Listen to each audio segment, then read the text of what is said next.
सदाशिवसमारम्भाम् ज्ञानसम्बन्धाचार्यमध्यमाम् अस्मदाचार्यपर्यन्ताम् वन्दे गुरुपरम्पराम्.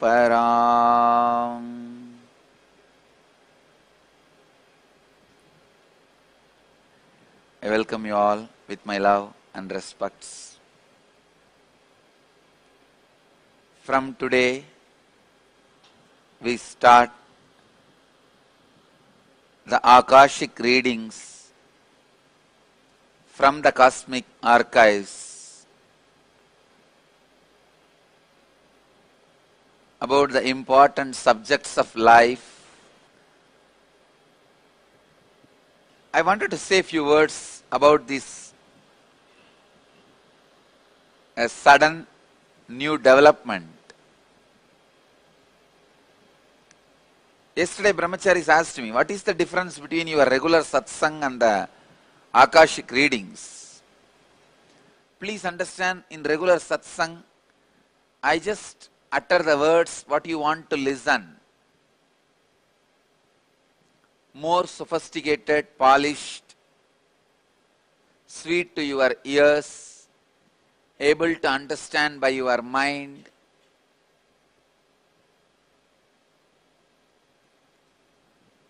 Akashic reading is just as it is in the record, I am reading it out.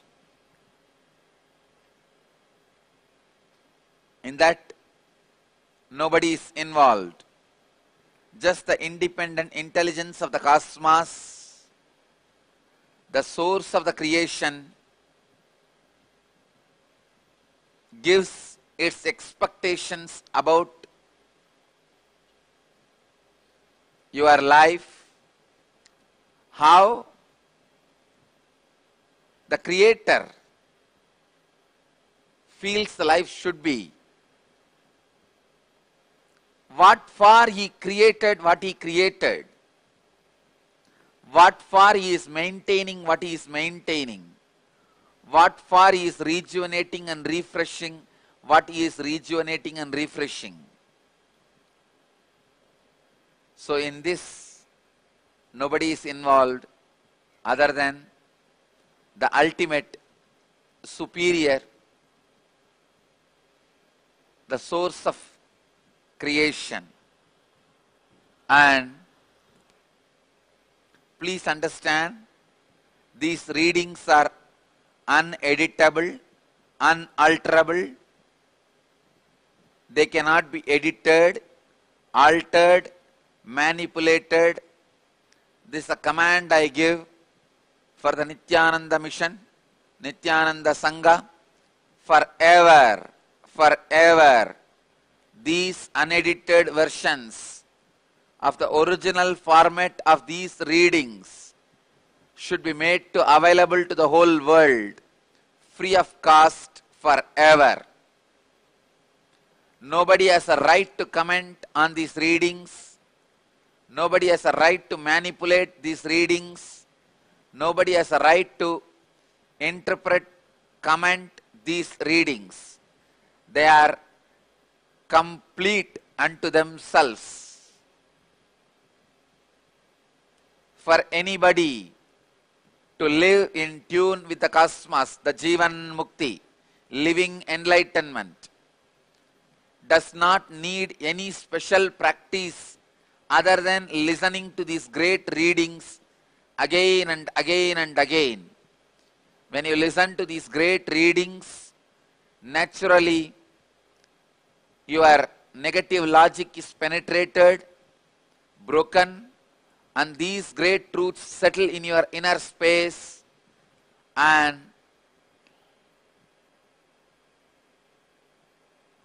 they make you live enlightenment.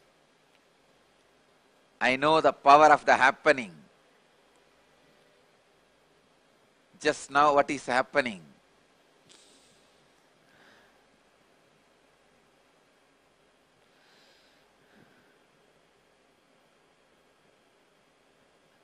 I thank Mahadeva for being so compassionate and graceful for offering his very book of heart to the whole world,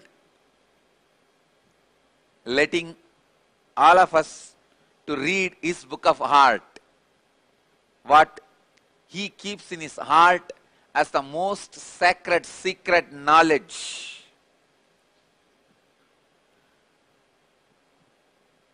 Thank you, Mahadeva, for letting all the beings to become Mahadeva. This science will make every heart which receives will become Shiva.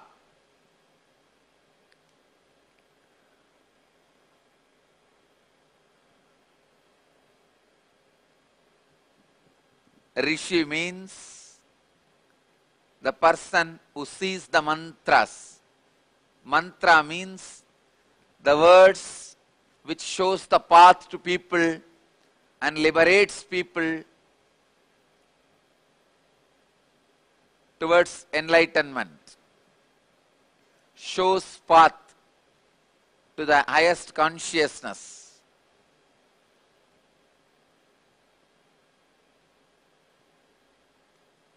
I can say now starts the real Nityananda Sangha and Nityananda mission. These Akashic readings are the beginning of Nityananda mission, because these readings, which will go on for at least 108 days, will form the core. This will form the basis of Nityananda Sangha. From these readings, the teachings Nityananda Sangha need to teach to the world, the classes you need to conduct, the lifestyle you need to live, everything will evolve from this 108 Akashic readings. Here, I am just reading out exactly as the cosmos wants to present itself to all of us.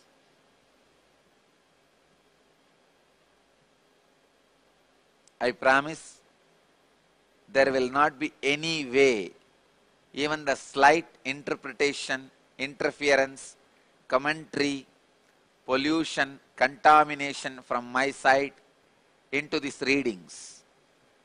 Without any fear or greed, the source is opening itself to the whole world.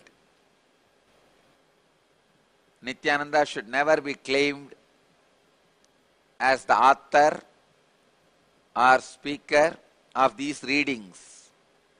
It is only channeled through the body of Nityananda. Let it be clearly told to the world. Let it be on record. I am not the speaker.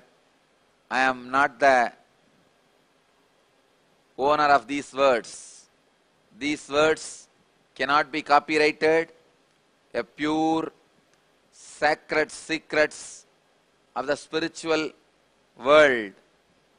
It is the book of heart of the cosmos. It is from the very source, the cosmic archives. Today, Bhagavan starts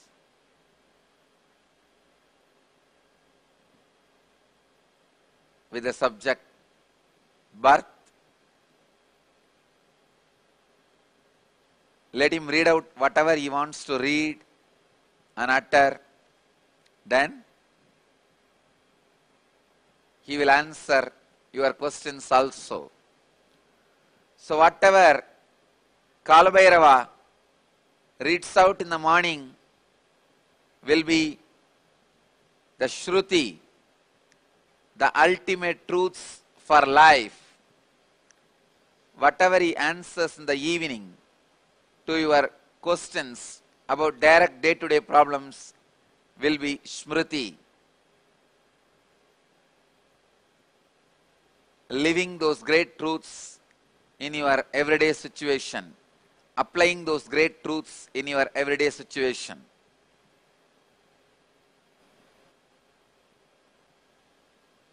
Let Mahadeva, Kala Bhairava be invoked.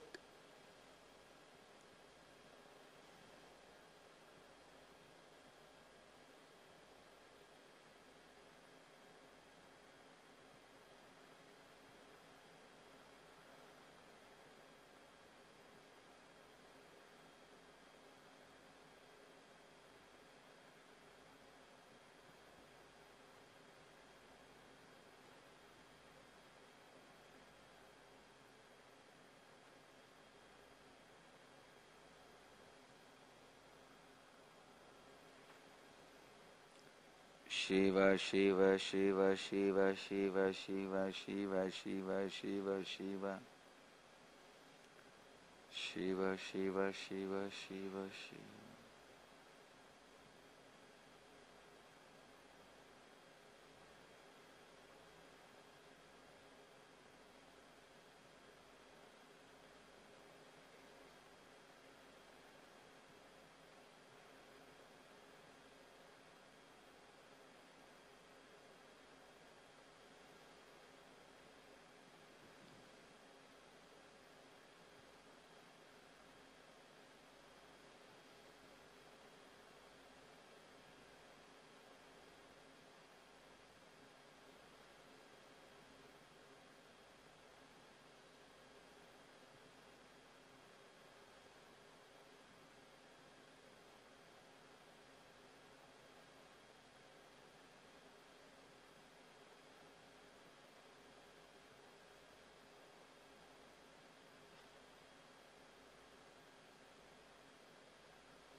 Namah Shivaya. Shivaya Namah. Shivaya Namah. Shiva, Shiva, Shiva, Shiva, Shiva, Shiva.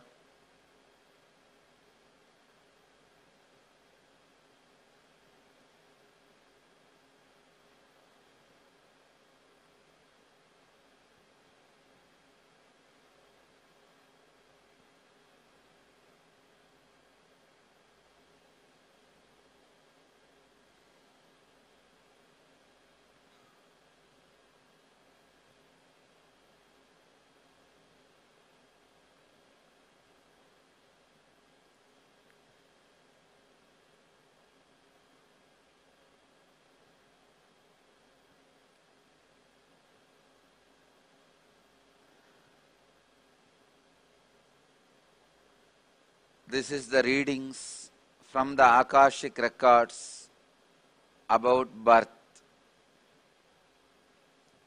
There is no such thing as birth exists. Every individual water drop in the ocean,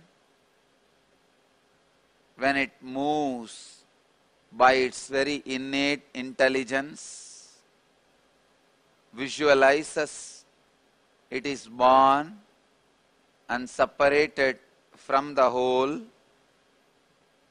When it gets rid of the very root delusion, it is called enlightenment. The birth is not happening as human beings understand as the separation from the source. The source continues to exist as part of the part which thinks it is already become part from the source. Source participates completely with the part in every action, in every deed, in every step, in every behavior, in every moment, through its all-permeating penetration, presence, the participation is never allows the separation of the part from the whole, so the part continues to be the part of the whole. The birth, as you understand, does not exist in the cosmos. Continuously, your movements, your desires creates different states of consciousness in you. Because of these altered states of consciousness like lust, anger, greed, fear, jealousy, competition, love, feeling of deprived, depression, because of these various experiences and the expressions, part starts feeling it is separated from the whole. The moment the part feels it is separated from the whole, it claims it has taken birth.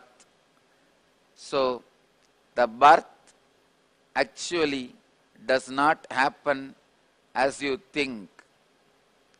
When a body comes out of another one body, it cannot be called as birth. Only when the individual awareness feels its independent existence, the birth begins.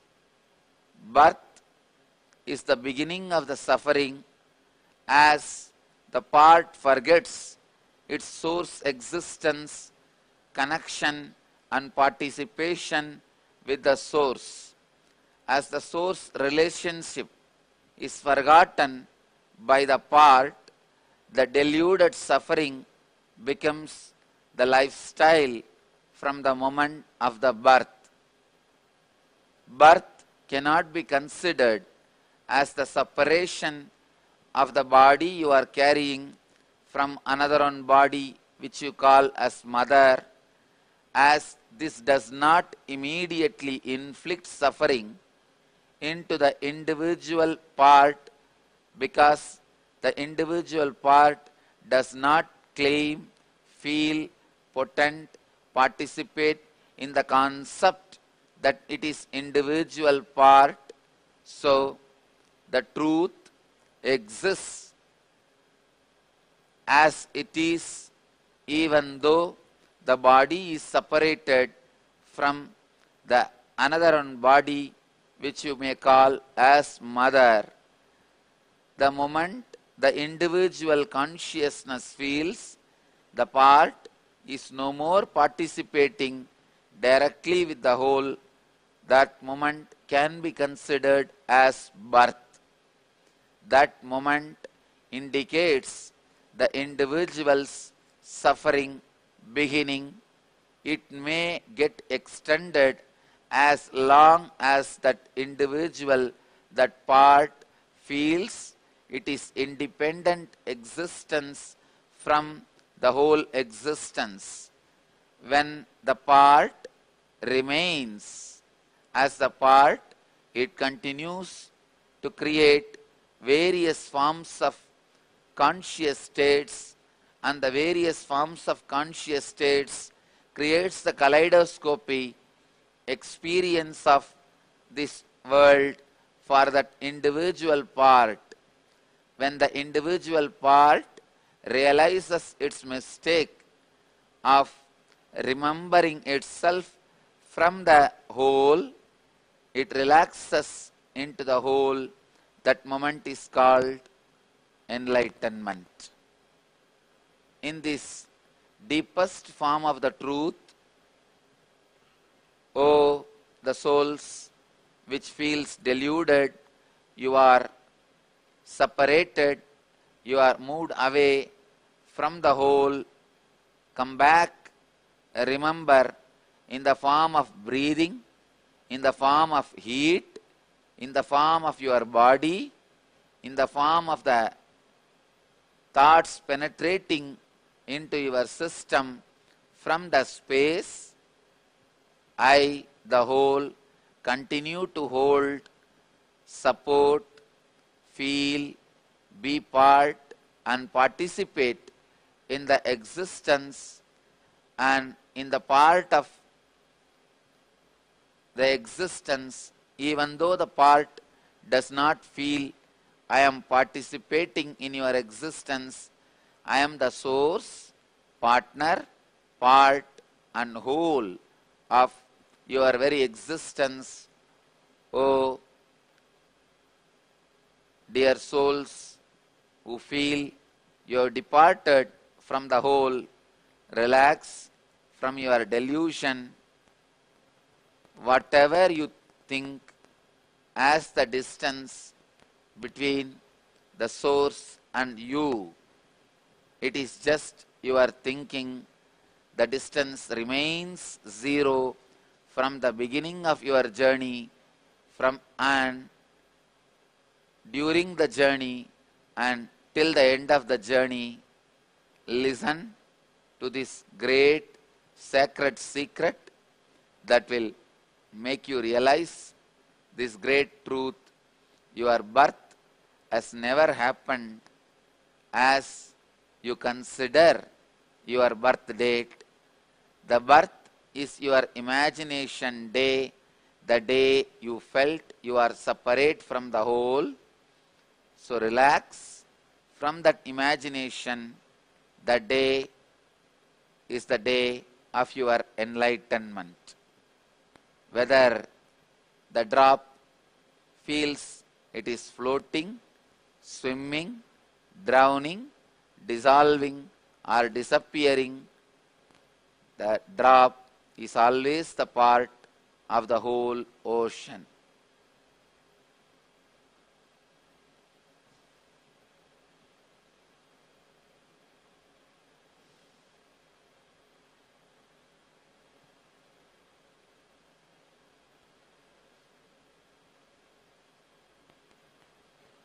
Whenever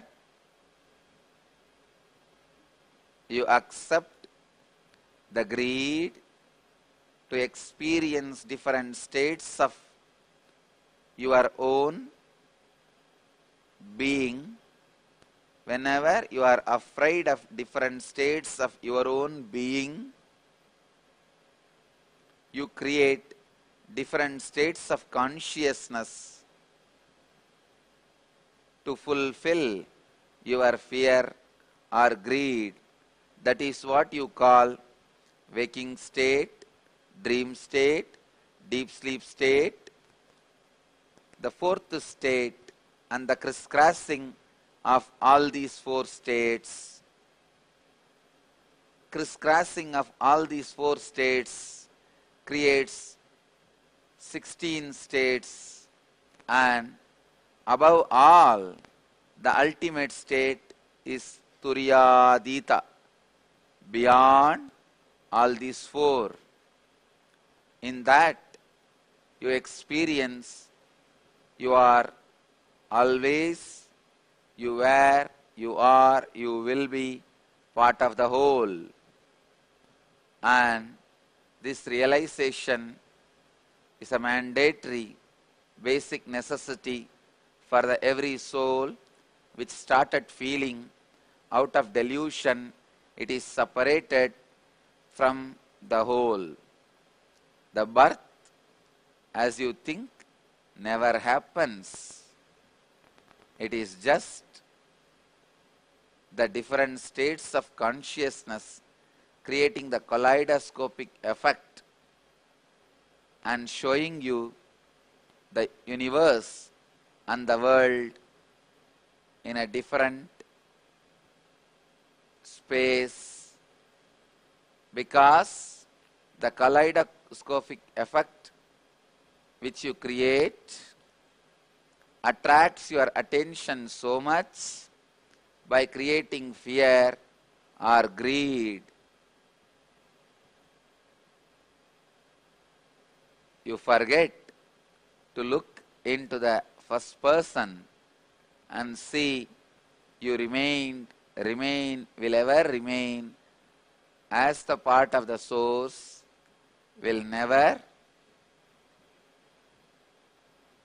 can never move out of the source. The source exists in source. So where is the question of birth?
We have a few questions on birth.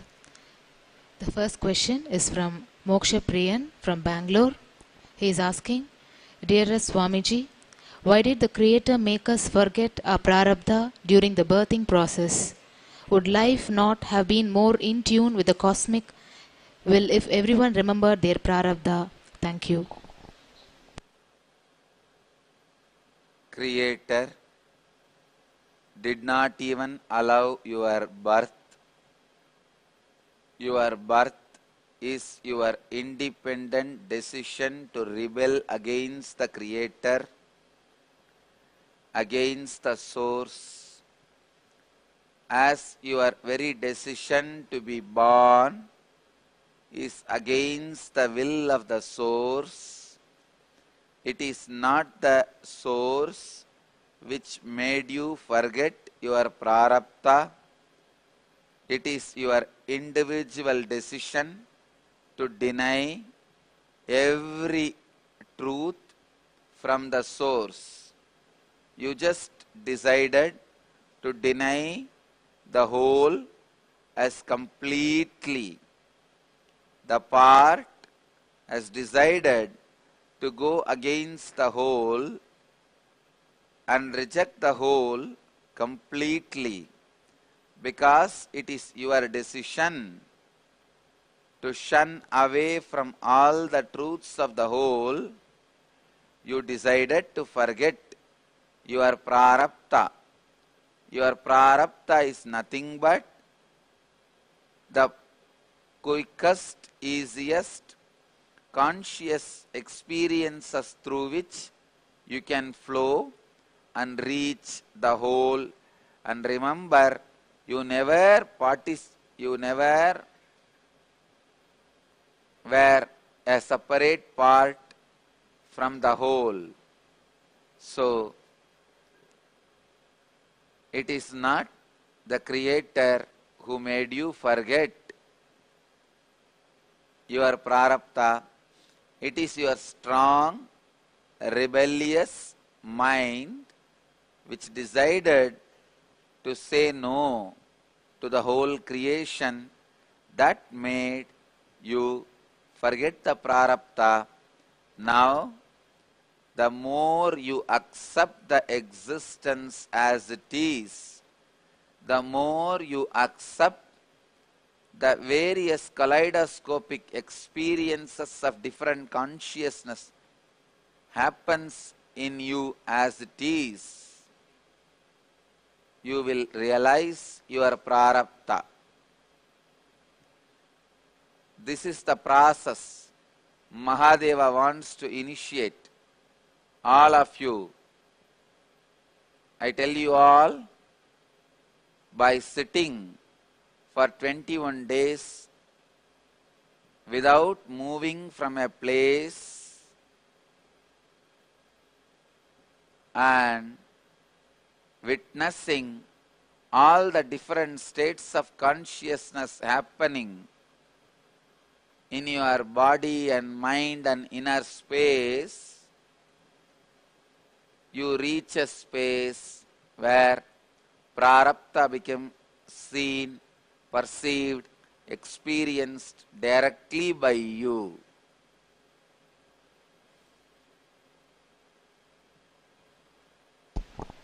The next question is from Shrikant Gopi. He is asking, Dear Kala Bhairava, why God created this world? God disguised as human being, created suffering, tried to resolve and try to give enlightenment. All seems like a meaningless game from the highest perspective. God creates, God incarnates, God gets enlightened. What is this game about? Please clarify. My dear son, what you described itself is an answer. Only one thing you need to understand. You need to remove that word, highest perspective. That is the only perspective. God incarnates, God gets enlightened, God plays this whole role, and God plays with himself. It is like a child playing with his own body. God is playing with his own body. It is not highest perspective. This is the only perspective. Realize that, my son, you achieved the true realization which I wanted to share with humanity.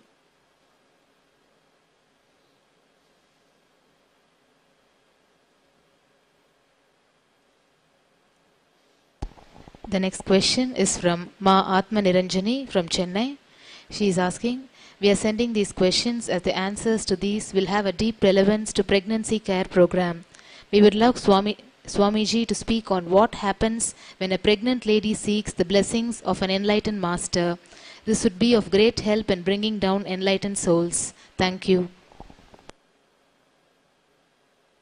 When a pregnant lady is touched by the enlightened being, the bio-memories of the enlightened being gets into the body of the child in her womb.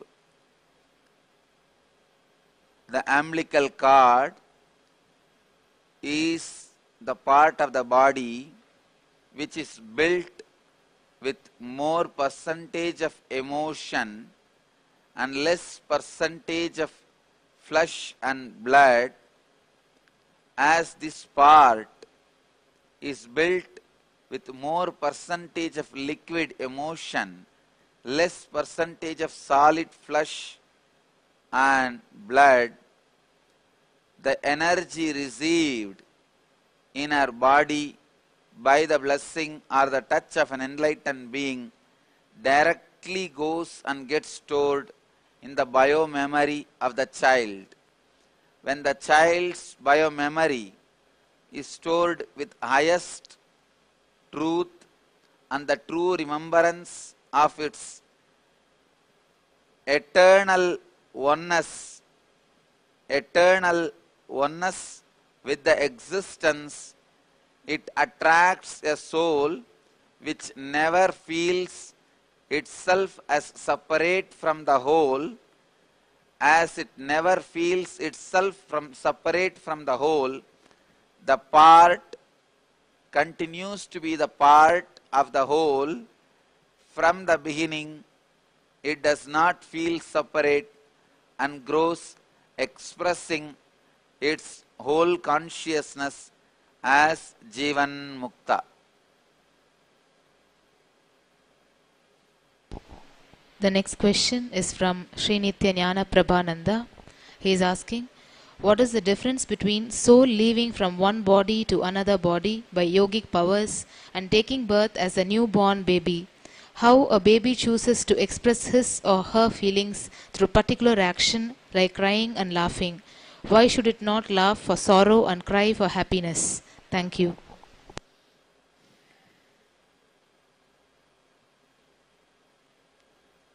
The ability to relax from the reflections of your nervous system consciously without breaking your identification with the whole is the Parakaya Siddhi, the ability to move from one body to another.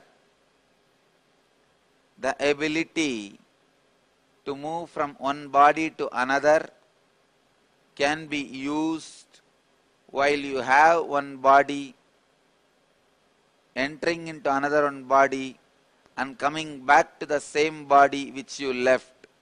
It is called Parakaya Siddhi. It is called Parakaya Pravesham. When you leave this body once for all and take another one new body and never come back to this old body again, it is conscious birth. So understand the truth about the ability to leave one body and enter into another body. The next truth you need to know, when you do not have the ability to move from one body to another body, keeping your awareness of the identity intact, even then if you try to get rid of one body, it is called suicide. The suicide only damages your identity, breaks it into so many pieces without you becoming one with the whole, as this self-destruction causes a severe damage in the process of you becoming one with the whole. You needed to assume again and again various bodies in which the healing, the self-healing can happen, which is an antidote for the self-destruction which you did. Then after the self-healing happens, only then your journey to experience the oneness of the whole with the whole begins. So destruction of your individual body without the ability to keep the individual awareness intact is considered as sin, as it delays your journey to be with oneness of the whole.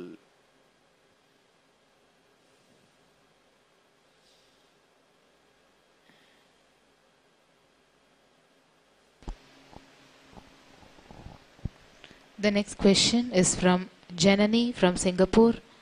She is asking, what does a conscious birth signify? Does every conscious birth child get enlightened in their birth? Every conscious birth is beginning of enlightenment. Once the conscious birth happens, enlightenment is not a big journey. It is only a choice. So usually all the beings with conscious birth enters into enlightenment. If not, they may choose to stay back in that very state and continue to have few more births out of their free will. But any conscious birth being is considered already on the fast track to enlightenment.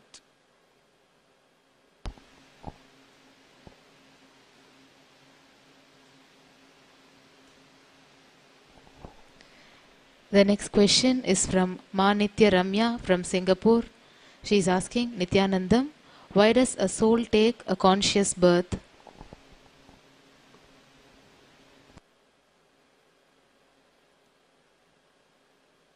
By the strong experience of disillusionment of your projection of fear or greed, when the part is strongly hit, it searches, it seeks the source to which it can unload the strong shock or the hit it received by the disillusionment.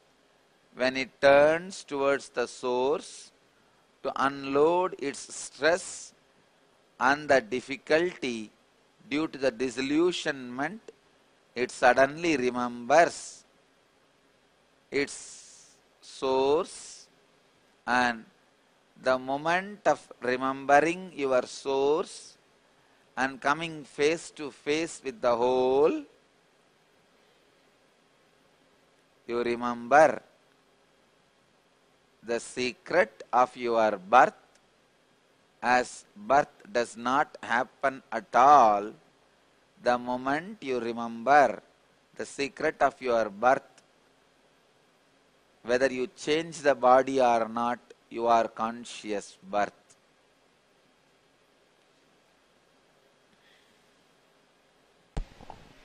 The next question is from Jayalakshmi Bernard from Washington DC. Nityanandam, Swamiji and others have said that a soul does not enter a body until the first breath is taken at birth, but newborns are said to recognize the sound of their parents' or siblings' voices or recognize music that had been played to them in the womb. Also, when adults do therapeutic processes like rebirthing, they often remember events that happened when they were still in the womb, some trauma or stress that their parents were experiencing, or a comment that the unborn child was unwanted or a mistake, or the pleasure of being in the womb. If the unborn child is just tissue and not a being, how can it remember these things? Thank you. The unborn's experiences in the womb are the strong part of its biomemory. When it is in the womb of the mother, it is not just bunch of tissue. It experiences the extended life of the mother, but it does not develop the individual identity, which can be the side effect of the Jivatma, the individual reflection of the soul.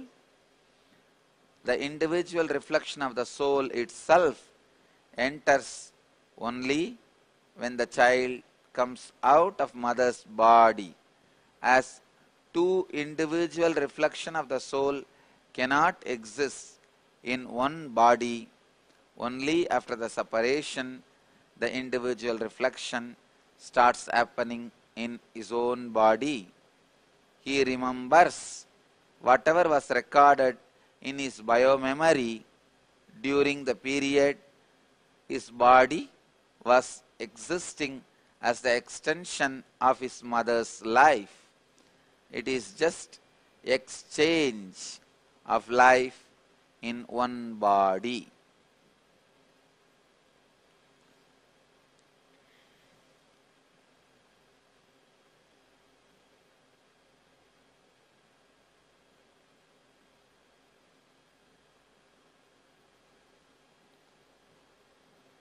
Namah Shivaya.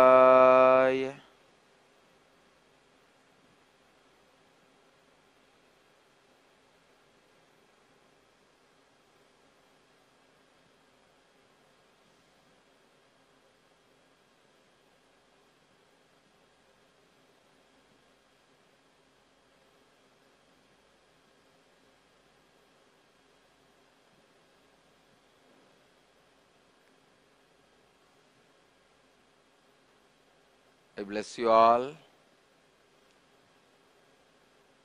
to experience these great truths and achieve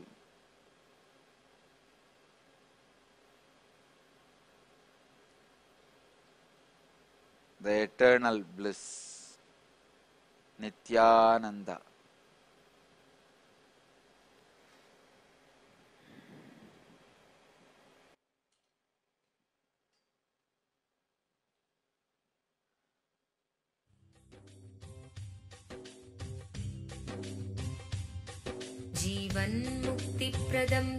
Paramahamsa Nityananda, a rare living incarnation, is named among the world's 100 most spiritually influential personalities today. Paramahamsa Nityananda has been placed alongside Dalai Lama, Nelson Mandela, Oprah Winfrey, Paulo Coelho and others by Mind, Body, Spirit, the world's top esoteric magazine from Watkins, London's oldest and largest bookstore. A yogi by birth, he has been expressing his power of enlightenment since birth. He has authored more than 500 books in Tamil and English. Translations of these books are available in 26 languages in Telugu, Kannada, Malayalam, Hindi, Sanskrit, Gujarati, Oriya, Bengali, Marathi, French, Malay, Polish, Portuguese, Italian, German, Danish, Spanish, Russian and Chinese. He is also an exemplary speaker with over 10,000 hours of profound life solutions through his discourses. Social services such as Annadan, free medical care, free educational services with ashrams, schools, temples, hospitals established in more than 140 places around the world, offering exceptional services. A powerful spiritual healer who has healed millions of people of diseases from migraine to cancer. A Kriya Yogi who has formulated Kriyas for physical health and mental well-being, benefiting thousands. A living master who offers practical solutions for our everyday problems. He is the founder and spiritual head of Nityananda Dhyanapitham, a spiritual powerhouse who has revived the sacred Vedic tradition by establishing Vedic temples in places like Los Angeles, San Jose, Seattle, Toronto, Ohio, Oklahoma, Phoenix, St. Louis, Malaysia, Brazil, Paris, Guadeloupe, Dallas, New York, New Jersey, Atlanta, Calgary, Vancouver, Singapore, and places in India like Bengaluru, Hyderabad, Tiruvannamalai. A spiritual guru for 10 million followers, an incarnation who transmits the highest spiritual energy through initiation, a contemporary yogi who has revived the Vedic science of yoga worldwide through thousands of yoga centers, an adept in Ashtamahasiddhis, mystical yogic powers, who has effortlessly awakened the Kundalini of thousands and graced them with spiritual powers, a dynamic young guru who is an inspiration for thousands of youngsters. India's most watched spiritual guru online, a beacon of spiritual light who has triumphed over the forces of religious terrorism and political persecution. Paramahamsa Nityananda is an eternal Kalpataru, blessing the world with the boons of material abundance and spiritual enlightenment. He is the 293rd pontiff of the world's most ancient Hindu organization, Madurai Adinam. Nityanandaya swagatam, anandanubhavaswadam, sarvaroga nivarakam, vande papa vinashaktam. Nityanandaya swagatam, nityamuktam nirvikalpam, dhyanaloka pradipakam, vande shantamayam bandham. Nityanandaya swagatam.